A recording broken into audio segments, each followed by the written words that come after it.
საქართველოს, აზერბაიჯანისა და თურქეთის საგარეო საქმეთა მინისტრების შეხვედრა ბათუმში უკვე დასრულდა. მინისტრებმა 2013-2015 წლების უწყებათა შორისი თანამშრომლობის 14 პუნქტიანი სამოქმედო გეგმა მიიღეს. დოკუმენტი 7 მიმართულებით თანამშრომლობას ითვალისწინებს. Სამხრივი შეხვედრის ფარგლებში დღეს ჩვენ დავამტკიცეთ უწყებათა შორისი თანამშრომლობის სამოქმედო გეგმა 2013-2015 წლებისთვის და ხელი მოვაწერეთ საქართველოს, აზერბაიჯანსა და თურქეთს შორის ერთობლივ კომუნიკეს, საგარეო საქმეთა მინისტრების ერთობლივ კომუნიკეს. თუ ქრისტიანებს ჭირდება ეკლესია, ასევე მუსლიმებს ჭირდება მეჩეთი, განაცხადა პრესკონფერენციაზე თურქეთის საგარეო საქმეთა მინისტრმა. ახმედ დავითოღლუმ ამ საკითხთან დაკავშირებით საქართველოს პრემიერსა და პატრიარქს მადლობა გადაუხადა. შეხვედრაზე მან დასცინა, რომ თურქულმა მხარემ ქართული კულტურული მემკვიდრეობის ძეგლების აღდგენის ვალდებულება აიღო.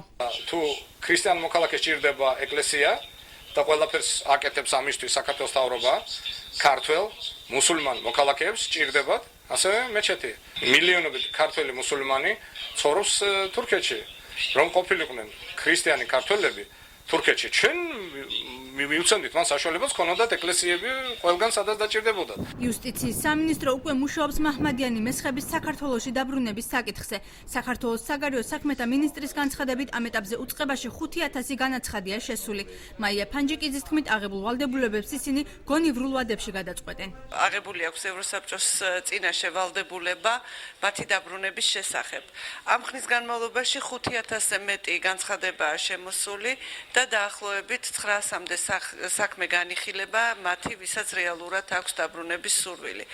არსებობს რაღაც ცვლილებები, რომლებიც გასატარებელია კანონმდებლობაში, ამ საკითხზე მუშაობს იუსტიციის სამინისტრო. შეხვედრაზე ასევე აზერბაიჯანთან და თურქეთთან უვიზო მიმოსვლის კიდევ უფრო გამარტივებაზე ისაუბრეს და სამივე ქვეყანაში არსებული კონფლიქტური რეგიონების საკითხი განიხილეს.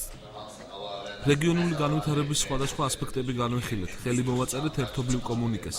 მოხარული ვიქნებით, თუ ეს ხელს შეუწყობს რეგიონული კონფლიქტის მოგვარებას. მომავალ შეხვედრას აზერბაიჯანში გავმართავთ. დღეს მიღებული სამოქმედო გეგმა ეკონომიკის, ენერგეტიკის, ინფრასტრუქტურის, ტრანსპორტის და კულტურის სფეროებში თანამშრომლობას ითვალისწინებს.